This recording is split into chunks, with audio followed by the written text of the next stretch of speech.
चलिए प्यारे बच्चों, आज का हमारा टॉपिक है आदर्श विलयन और अनआदर्श विलयन, जिसको हमने इंग्लिश में लिखा है ideal solution and non ideal solution.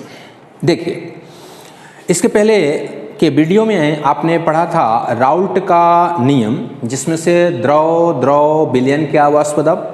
दूसरा आपने पढ़ा था अवाष्पशील विलेय और वाष्पशील विलायक के लिए राउल्ट का नियम।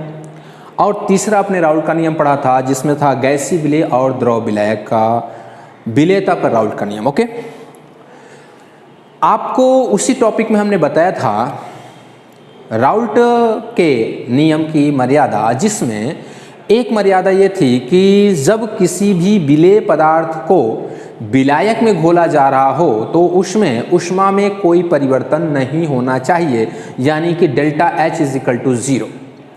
दूसरी जो मर्यादा थी वो ये थी कि यदि विलेय और विलायक दोनों द्रव स्वरूप में हैं तो विलयन का कुल आयतन विलेय और विलायक के आयतन के योगफल के बराबर होना चाहिए। मतलब विलयन का जो पूरा आयतन है वो विलेय और विलायक के आयतन के बराबर होना चाहिए, बढ़ना अथवा घटना नहीं चाहिए। ये दो बातों को अगर आप ध्यान रखते हैं तो आप अच्छी तरह से एक्सप्लेन कर सकते हैं कि आदर्श विलयन क्या है और अनआदर्श विलयन क्या है, यानी आइडियल सॉल्यूशन क्या है और नॉन आइडियल सॉल्यूशन क्या है। तो सबसे पहले हम आपको आइडियल सॉल्यूशन के बारे में बताते हैं। ऐसा विलयन जो किसी भी सांद्रता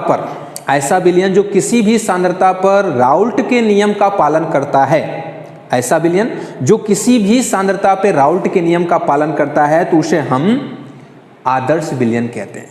आदर्श विलयन के लिए 3 गुणधर्म मुख्य होना चाहिए। पहला नंबर एक, जिसमें से हम आपको बता रहे हैं delta H is equal to 0। Delta H is equal to 0 इसका मतलब क्या है कि जब विलेय को विलायक में घोला जा रहा है तो ऊष्मा में कोई परिवर्तन नहीं होना चाहिए, एंथैल्पी में कोई परिवर्तन नहीं होना चाहिए। ओके, तो आपका delta H is equal to 0 होगा। दूसरा कंडीशन यानी कि सेकंड कंडीशन आपका है delta V is equal to 0। मैंने आपको क्या बताया कि यदि विलेय विलायक दोनों द्रव स्वरूप में हो तो विलयन का जो कुल आयतन है विलेय विलायक के आयतन के योगफल के बराबर होना चाहिए, यानी कि आयतन में वृद्धि अथवा कमी नहीं होना चाहिए, यानी कि जो आयतन परिवर्तन है वो 0 के बराबर होना चाहिए, यानी डेल्टा V बराबर 0। और जो तीसरा कंडीशन है वो तीसरा कंडीशन ये है कि विलेय के बीच में रहा हुआ अंतराणिक आकर्षण बल, विलायक के बीच में रहा हुआ अंतराणिक आकर्षण बल जब एक दूसरे के साथ मिले तो जो विलयन बनेगा, विलेय और विलायक का जो विलयन बनेगा, तो विलेय और विलायक के बीच लगने वाला जो अंतराणिक आकर्षण बल है वो समान होना चाहिए। जैसे हम विलेय के अणु को ले रहे हैं A और दूसरा विलेय का अणु है A, मतलब विलेय के अणु के बीच में लगने वाला अंतराणिक आकर्षण बल जिसको हमने लिख दिया A। उसके साथ साथ आपका विलायक है तो विलायक के लिए हमने क्या लिया B। तो विलायक अणुओं के मध्य में लगने वाला अंतराणिक आकर्षण बल BB। इन दोनों का जो आकर्षण बल है वो विलयन में भी बराबर होना चाहिए, यानी कि विलेय के बीच में लगने वाला अंतराणिक आकर्षण बल, विलायक के बीच में लगने वाला जो अंतराणिक आकर्षण बल है, जब इन दोनों को मिश्र करके हम विलयन बनाएं तो विलयन में विलेय और विलायक के बीच में जो अंतराणिक आकर्षण बल है वो विलेय और विलायक के बराबर होना चाहिए, यानी कि अंतराणिक आकर्षण बल बढ़ना नहीं चाहिए और घटना भी नहीं चाहिए। इस बात को आप ध्यान रखना है आपको, यानी ये तीनों कंडीशन, अगर कोई भी विलयन ये तीनों कंडीशन फॉलो करता है तो निश्चित मान के चलिए कि वो आदर्श विलयन है। लेकिन एक बात आपको बताना बहुत जरूरी है कि आदर्श विलयन कोई नहीं है, पूर्ण रूप से कोई भी आदर्श विलयन नहीं है। लेकिन हम कुछ आपको उदाहरण देंगे जो आदर्श विलयन की तरह व्यवहार करते हैं, लेकिन वो पूरी तरह से आदर्श विलयन नहीं है। फिर से आप सुन लीजिए, आदर्श विलयन किसे कहते हैं? ऐसा विलयन जो किसी भी तापमान पर राउल्ट के नियम का पालन करे उसे हम आदर्श विलयन कहते हैं। आदर्श विलयन को समझने के लिए आपको कम से कम 3 तीन गुणधर्म के बारे में आपको समझना पड़ेगा, जिसमें delta H is equal to 0, delta V is equal to 0, विलेय विलेय के कण के बीच में लगने वाला अंतराणिक आकर्षण बल, विलायक विलायक के बीच में लगने वाला अंतराणिक आकर्षण बल, जब वो विलयन बनाएगा तो उसका अंतराणिक आकर्षण बल समान होना चाहिए, यानी अंतराणिक आकर्षण बल बढ़ना अथवा घटना नहीं चाहिए।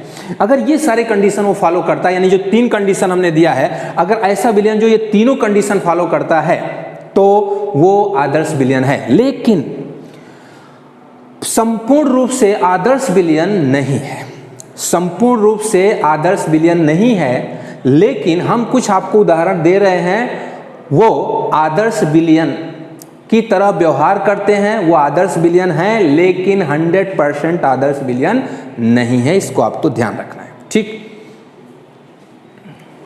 आइए हम आपको कुछ उदाहरण बताते हैं। आदर्श विलयन का उदाहरण कौन कौन सा है, जिसमें आपको मैंने बता दिया है कि संपूर्ण रूप से यानी 100% आदर्श विलयन संभव नहीं है, लेकिन यहाँ पे एनहेक्सेन और एनहेप्टेन, एनहेक्सेन और एनहेप्टेन का जो मिश्रण है वो आदर्श विलयन की तरह व्यवहार करता है।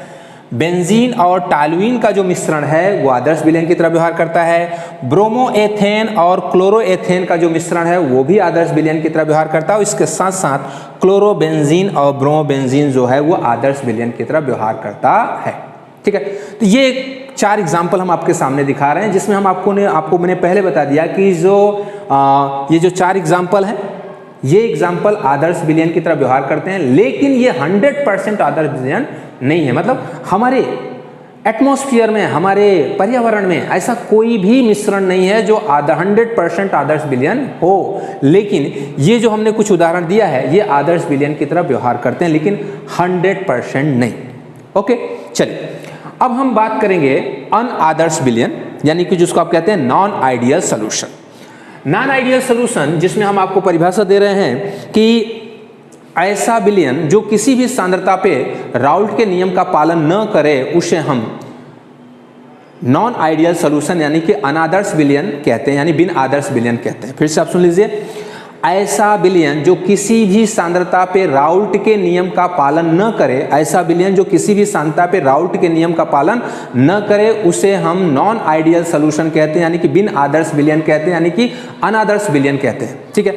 अनादर्श विलयन के लिए वही 3 कंडीशन हमने जो यहाँ पे दिया हुआ है कि अनादर्श विलयन होगा तो कौन से कंडीशन होंगे जिससे हम ये निश्चित कर सकते हैं कि वो अनादर्श विलयन है अथवा आदर्श विलयन है, ठीक है। तो अनादर्श विलयन के लिए यही 3 कंडीशन हमको लेना है। कंडीशन नंबर 1, जिसमें हमने आपको बताया है कि delta H is not equal to 0, delta H is not equal to 0। दूसरा आपका हो जाएगा second, delta V not equal to 0, यानी कि जो आयतन का परिवर्तन होगा वो 0 के बराबर नहीं होगा। और यहाँ पे आपका है, यानी कि थर्ड जो है ए विलेय विलेय के कण लगने वाला अंतराणिक आकर्षण बल और विलायक विलायक के बीच में लगने वाला अंतराणिक आकर्षण बल का जो मान है वो विलयन में रहा हुआ विलेय और विलायक के बीच में जो अंतराणिक आकर्षण बल होगा वो बराबर नहीं हो सकता। क्लियर, ध्यान से समझ जाइए। वही हमने 3 कंडीशन दर्शाया है जो हमने आदर्श विलयन के लिए दर्शाया है। तो आदर्श विलयन के लिए delta H is equal to 0, delta V is equal to 0 और विलेय विलेय विलायक विलायक के बीच में जो लगने वाला अंतराणिक आकर्षण बल है वो विलयन में जो लगने वाला अंतराणिक आकर्षण बल है विलेय और विलायक के बीच में वो आपस में क्या है, बराबर है। लेकिन यहाँ पर हमने आपको बता दिया कि ऐसा विलयन जो किसी भी सांद्रता पर राउल्ट के नियम का पालन न करे उसे हम कहते हैं non ideal solution. Non ideal solution के लिए वही 3 कंडीशन हमने जो आपको पहले बताया था आइडियल के लिए, वही 3 कंडीशन हम यहाँ बता रहे हैं नॉन आइडियल सॉल्यूशन के लिए, जिसमें delta H not equal to 0, यानी कि विलेय और विलायक को जब घोला जाएगा तो उसमें परिवर्तन होगा। ऊष्मा बढ़ सकता है, ऊष्मा घट सकता है, लेकिन परिवर्तन होगा। यानी कि जो डेल्टा H का परिवर्तन है, एंथैल्पी परिवर्तन है, वो 0 के बराबर नहीं होगा, बल्कि डेल्टा H का मान पॉजिटिव हो सकता है, डेल्टा H का मान निगेटिव हो सकता है। अगर डेल्टा H का मान पॉजिटिव अथवा निगेटिव हो गया इसका मतलब है कि नॉन आइडियल सॉल्यूशन है। दूसरा, delta V not equal to 0, मैंने आपको बताया कि जो विलयन का आयतन होना चाहिए वो विलेय और विलायक के आयतन के योगफल के बराबर होना चाहिए। लेकिन अगर वो नॉन आइडियल सॉल्यूशन है, अगर वो नॉन आइडियल सॉल्यूशन है तो विलेय और विलायक के बीच में जो लगने वाला जो आयतन है, यानी विलेय और विलायक के बीच का जो आयतन है वो या तो बढ़ जाएगा या तो फिर घट जाएगा। यानी कि जो डेल्टा H है आयतन परिवर्तन, जो आपका डेल्टा V है आयतन परिवर्तन, वो 0 से अधिक हो सकता है, मतलब आयतन बढ़ सकता है अथवा आयतन घट सकता है। तीसरा कंडीशन जो हमने बताया कि विलेय विलेय के बीच में लगने वाला अंतराणिक आकर्षण बल, विलायक विलायक के बीच में लगने वाले अंतराणिक आकर्षण बल, जब वो एक दूसरे के साथ मिश्र होंगे तो उनका जो अंतराणिक आकर्षण बल है वो या तो बढ़ जाएगा और या फिर घट जाएगा। यहाँ पे आपको दो कंडीशन दिखाई दे रहे हैं, जिसमें से कंडीशन नंबर 1, कंडीशन नंबर 1 में हम यहाँ पे ले लेते हैं non ideal solution positive deviation, यानी कि आप यहाँ लिख सकते हैं धन विचलन। आपको पता है कि अगर delta H not equal to 0 तो डेल्टा एच के कौन से मान हो सकते हैं, डेल्टा एच ग्रेटर देन 0 या फिर डेल्टा एच लेस देन 0। ठीक है, ये कंडीशन आपका हो सकता है। दूसरा कंडीशन हो सकता है यहाँ पे डेल्टा भी ग्रेटर देन 0 या फिर डेल्टा भी लेस देन 0। अगर वो नॉट इक्वल टू 0 है तो दो कंडीशन पॉसिबल है, या तो फिर 0 से बड़ा हो या फिर 0 से कम हो। तो वही हम कंडीशन आपको बताने की कोशिश कर रहे हैं कि नॉन आइडियल सोल्यूशन की कंडीशन है। अब नॉन आइडियल कंडीशन है तो उसके पास कौन सा कंडीशन हो सकता है, डेल्टा एच 0 से बड़ा हो सकता है या फिर डेल्टा एच 0 से छोटा हो सकता है, अथवा डेल्टा भी 0 से बड़ा हो सकता है अथवा डेल्टा भी 0 से छोटा हो सकता है। ठीक, अब यहां पे जो आपको दिख रहा है इसमें अंतराणिक आकर्षण बल बढ़ सकता है, अंतराणिक आकर्षण बल बढ़ सकता है या फिर घट सकता है। ओके, अब देखिए, यदि डेल्टा एच का मान 0 से अधिक है, यदि डेल्टा एच का मान 0 से अधिक है, इसका मतलब है कि डेल्टा एच का मान कौन सा आएगा, धनात्मक आएगा। और यदि डेल्टा एच का मान धनात्मक आता है इसका मतलब वो धन विचलन है। यदि डेल्टा भी का मान धनात्मक आता है तो भी कौन सा आ जाएगा, धन विचलन जाएगा। इसका मतलब क्या है कि नॉन आइडियल सोल्यूशन में जो पॉजिटिव डेविएशन है, नॉन आइडियल सोल्यूशन में जो आपका पॉजिटिव डेविएशन है, धन विचलन है, जिसको हम इंग्लिश में कहते हैं पॉजिटिव डेविएशन। तो नॉन आइडियल सोल्यूशन में जो पॉजिटिव डेविएशन है उसका क्या कंडीशन होगा, number 1 delta H greater than 0, मतलब इंडोथर्मिक, इंडोथर्मिक मतलब उष्माशोषी। जब विलेय को विलायक में घोलकर विलयन बनाया जाएगा तो वो जो प्रक्रिया है, विलयन बनने की जो प्रक्रिया है वो उष्माशोषी होगा, और जब उष्माशोषी होगा तो डेल्टा एच का मान 0 से बड़ा होगा, मतलब डेल्टा एच का मान किस में होगा, धनात्मक में होगा।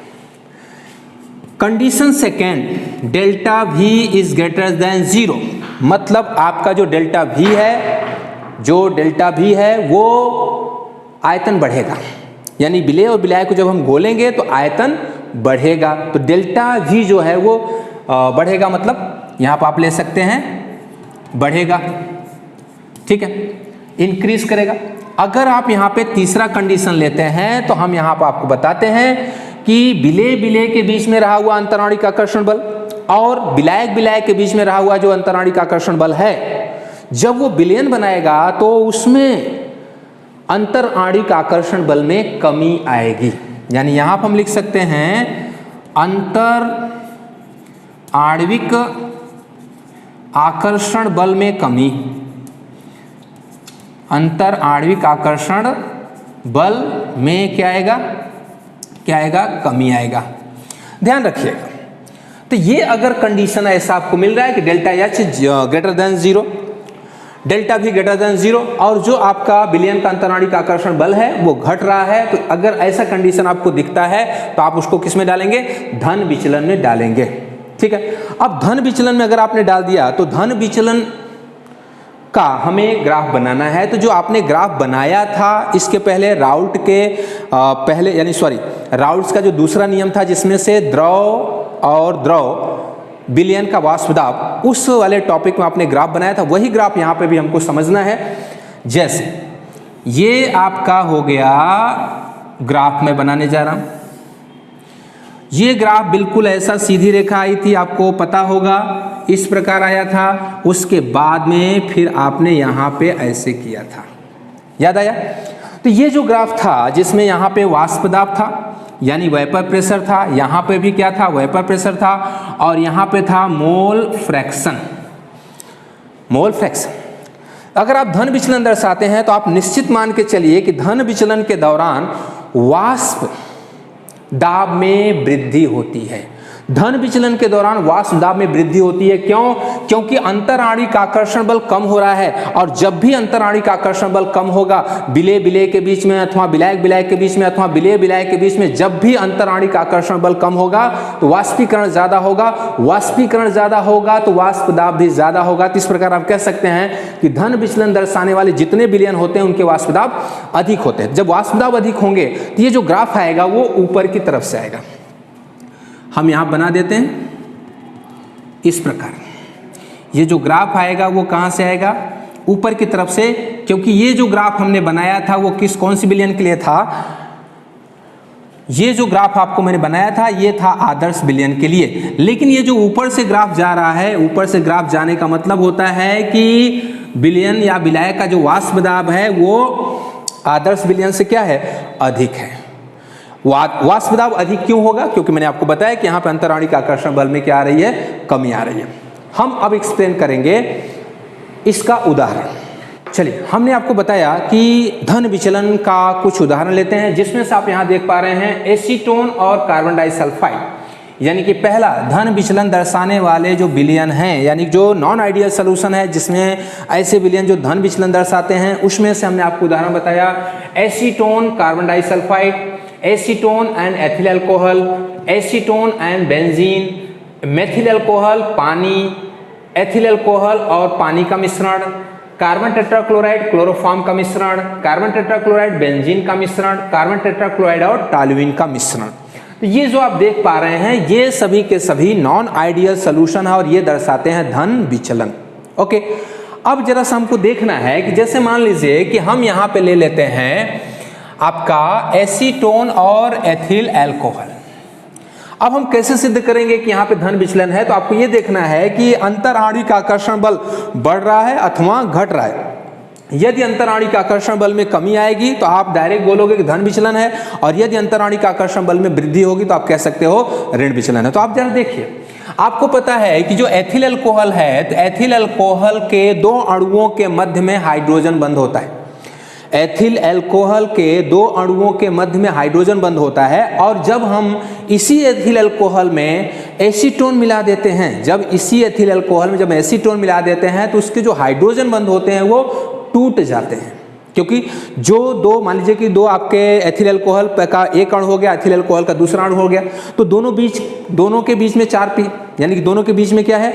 अंतराणिक आकर्षण बल है। कौन सा अंतराणिक आकर्षण बल है?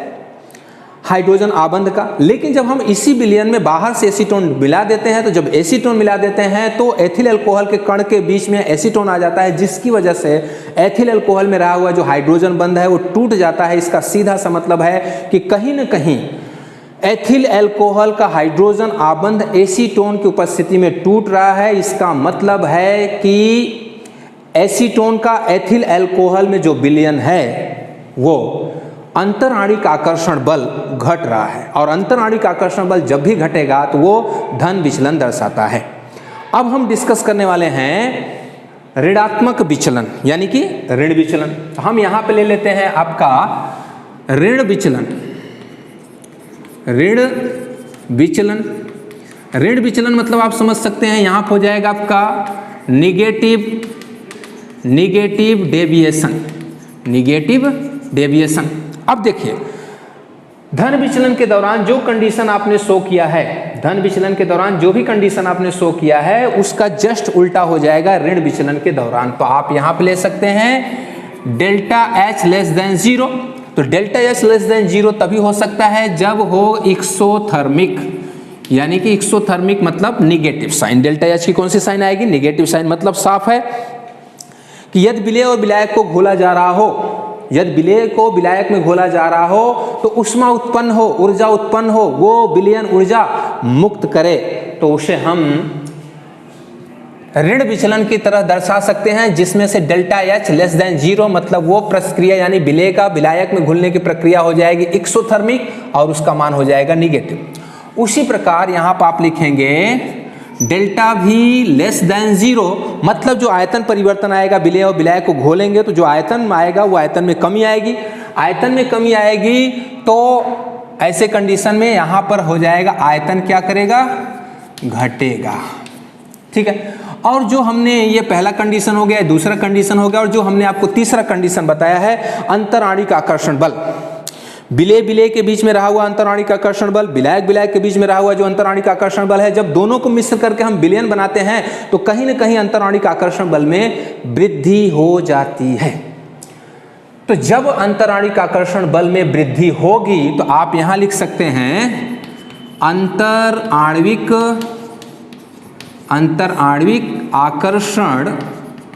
आकर्षण बल में क्या हो जाएगा, वृद्धि हो जाएगी।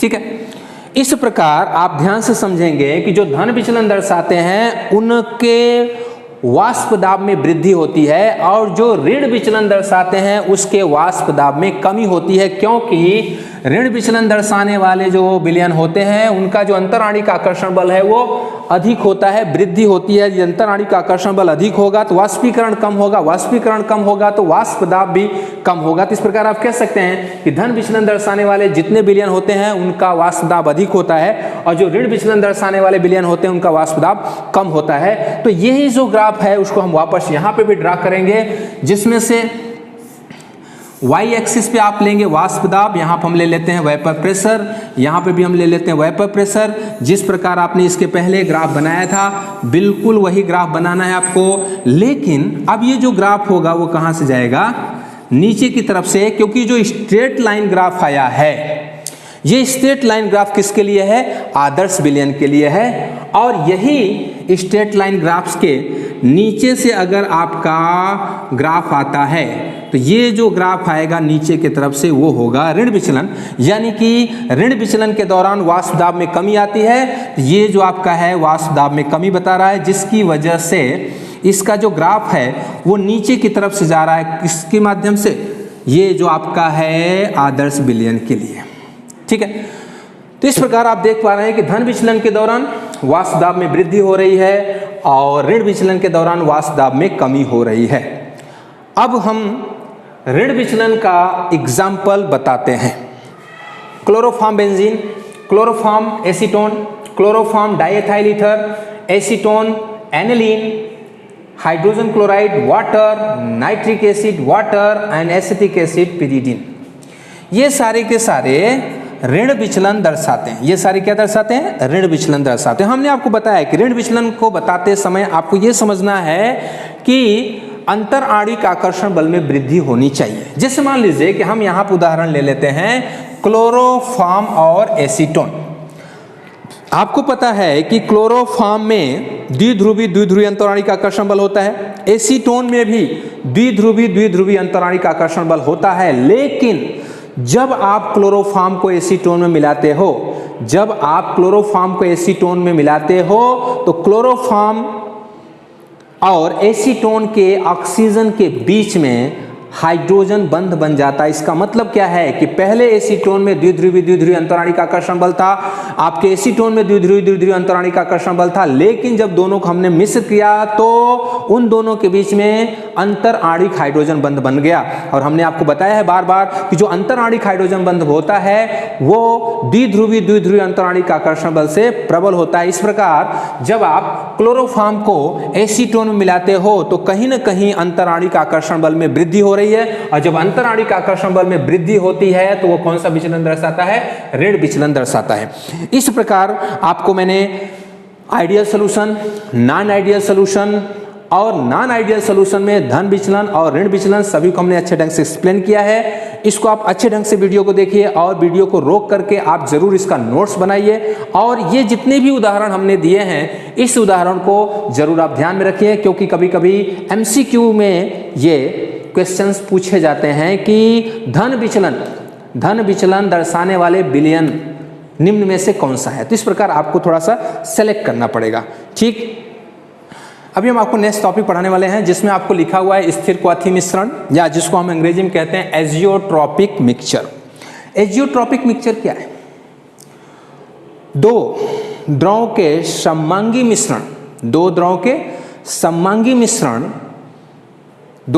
सममांगी मिश्रण जिसमें उनके द्रव अवस्था और वाष्प अवस्था में रहे संगठन समान हो, जो किसी एक निश्चित तापमान पर उबलता हो, यानी उनका जो तापमान है कोई निश्चित तापमान पे बॉयल करता है, यानी कि निश्चित तापमान पे उबलता हो, उसे हम स्थिर क्वाथी मिश्रण अथवा एजियोट्रॉपिक मिक्सचर कहते हैं। फिर से सुन लीजिए, ऐसा विलयन यानी कि दो द्रवों का सममांगी मिश्रण जो कि द्रव स्वरूप और वाष्प स्वरूप में उनका संगठन समान हो और वे किसी निश्चित तापमान पर उबलते हों, यानी कि किसी निश्चित तापमान पे बॉयल होते हों, उस विलयन को हम स्थिर क्वाथी मिश्रण अथवा एजियोट्रॉपिक मिक्सचर कहते हैं।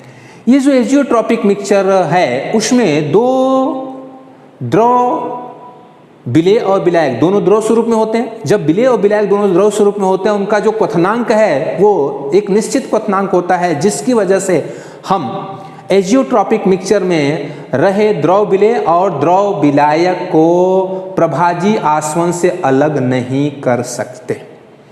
फिर से आप सुन लीजिए, द्रव द्रव विलयन जिसमें से विलेय भी द्रव हो और विलायक भी द्रव हो, सममांगी मिश्रण बना रहे हो, लेकिन उस मिश्रण में द्रव अवस्था में रहे और वाष्प अवस्था में रहे, मिश्रण का जो संगठन है द्रव अवस्था में रहे और वाष्प अवस्था में रहे, द्रव का जो संगठन है वो समान होता है, जिससे वो किसी निश्चित तापमान पर उबलते हैं, यानी किसी निश्चित तापमान पर बॉयल होते हैं। उस मिश्रण को हम स्थिर क्वाथी मिश्रण यानी एजियोट्रॉपिक मिक्सचर कहते हैं। एजियोट्रॉपिक मिक्सचर में रहे हुए विलेय और विलायक को हम प्रभाजी आसवन से अलग नहीं कर सकते और इनका जो वाष्प दाब है वो बढ़ सकता है अथवा इनका जो वाष्प दाब है वो कम हो सकता है। इसके साथ साथ हम आपको बताना चाहते हैं कि जो एजियोट्रॉपिक मिक्सचर है वो नॉन आइडियल सोल्यूशन है, यानी कि बिन आदर्श विलयन है। ये जो एजियोट्रॉपिक मिक्सचर होते हैं वो दो प्रकार के होते हैं। पहला मिनिमम, यानी कि फर्स्ट आपका है minimum boiling point, minimum boiling point containing azeotropic mixture. मतलब मिक्सचर हो जाएगा आपका, मतलब ये हो गया कि minimum boiling point containing azeotropic mixture, मतलब आपका हो जाएगा न्यूनतम क्वथनांक रखने वाली स्थिर क्वाथी मिश्रण। यानी इसको आप क्या लिख सकते हैं, न्यूनतम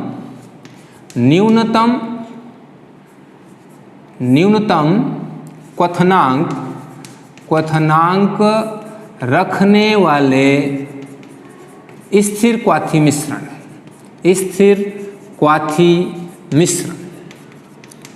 और दूसरा होता है आपका मैक्सिमम बॉइलिंग पॉइंट, यानी सेकंड हो जाएगा maximum boiling point containing azeotropic mixture. मतलब अधिकतम क्वथनांक रखने वाले स्थिर क्वाथी मिश्रण, यानी ये हो जाएगा आपका अधिकतम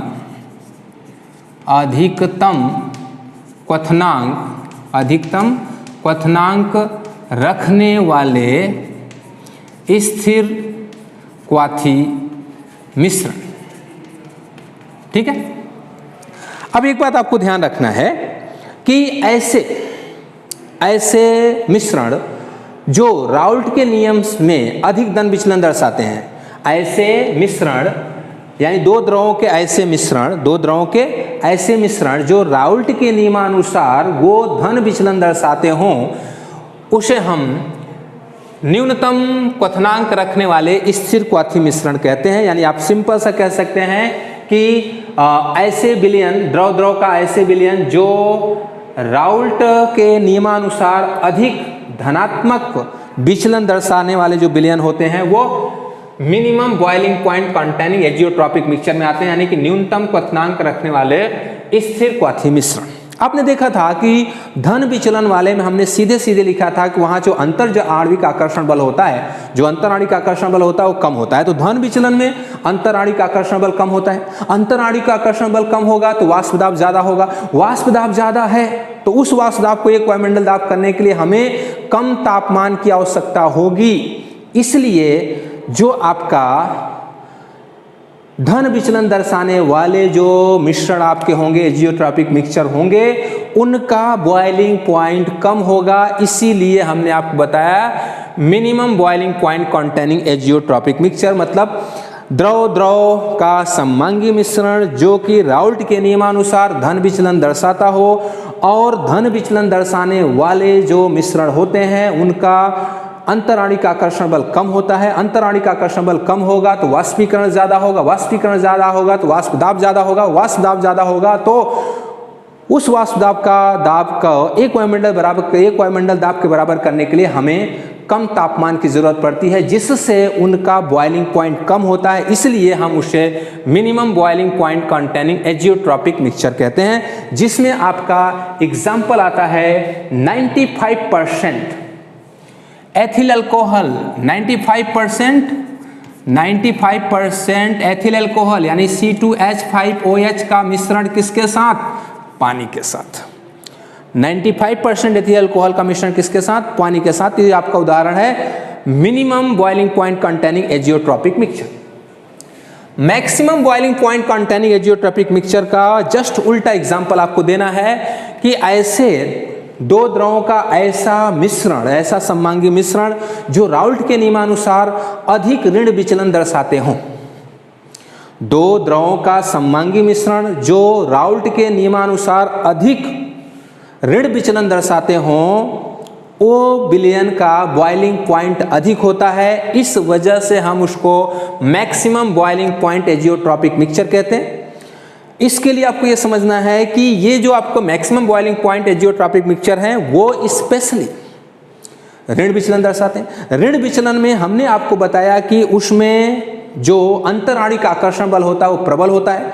यदि अंतराणिक आकर्षण बल प्रबल है तो वाष्पीकरण कम होगा, वाष्पीकरण कम होगा तो वाष्प दाब कम होगा, वाष्प दाब कम होगा तो उस वाष्प दाब को एक वायुमंडल दाब के बराबर करने के लिए हमें अधिक तापमान देने की जरूरत होगी, और अधिक तापमान जब हम दे करके उस विलयन का वाष्प दाब एक वायुमंडल दाब के बराबर करते हैं तो उसी को हम कह देते हैं maximum boiling point containing azeotropic mixture, मतलब अधिकतम क्वथनांक रखने वाले स्थिर क्वथी मिश्रण।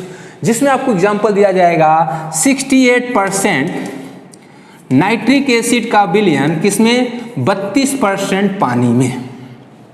ठीक है, तो एजियोट्रॉपिक मिक्सचर क्या होता है? दो द्रवों का सममांगी मिश्रण जिसमें द्रव अवस्था और वाष्प अवस्था में संगठन समान हो और वे किसी एक निश्चित तापमान पर बॉयल करते हैं, उनका जो क्वथनांक है वो निश्चित हो, उसे हम स्थिर क्वथी मिश्रण कहते हैं। स्थिर क्वथी मिश्रण में रहे दो द्रवों को प्रभाजी आसवन के द्वारा हम अलग नहीं कर सकते।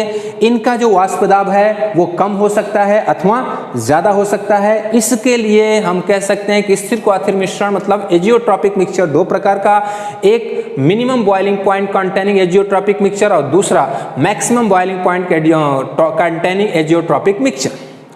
Minimum boiling point containing azeotropic mixture में जो बॉइलिंग पॉइंट होता है वो कम होता है, और यह जो मिक्सचर होता है वो राउल्ट के नियमानुसार अधिक धन विचलन दर्शाते हैं, जिससे उनका वाष्प दाब पहले से ज्यादा होता है, और उस वाष्प दाब को वायुमंडल दाब करने के लिए हमें कम तापमान की जरूरत होती है। उसी प्रकार जो maximum boiling point containing azeotropic mixture है, इसमें जो अंतराणिक आकर्षण बल होता है बहुत प्रबल होता है, जिससे इनका वाष्पीकरण कम होता है, वाष्प दाब कम होता है, और इनका जो वाष्प दाब होता है इनको एक वायुमंडल दाब के बराबर करने के लिए हमें अधिक तापमान की जरूरत पड़ती है, जिसकी वजह से हम इसको कहते हैं maximum boiling point containing azeotropic mixture. जिसमें से minimum boiling point containing azeotropic mixture का उदाहरण है 95% ethyl alcohol solution with water, और दूसरा आपका है 68% यानी अधिक boiling point containing azeotropic mixture में है 68% nitric acid with water. Okay, आज का जो टॉपिक था वो आइडियल नॉन आइडियल सोल्यूशन था, और इसके साथ साथ उसी आइडियल और नॉन आइडियल सोल्यूशन में एजियोट्रॉपिक मिक्सचर है, क्योंकि एजियोट्रॉपिक मिक्सचर भी नॉन आइडियल सोल्यूशन में आता है। ओके, तो आज का ये वीडियो आपको कैसा लगा कमेंट बॉक्स में आप जरूर लिखें। Okay, thank you.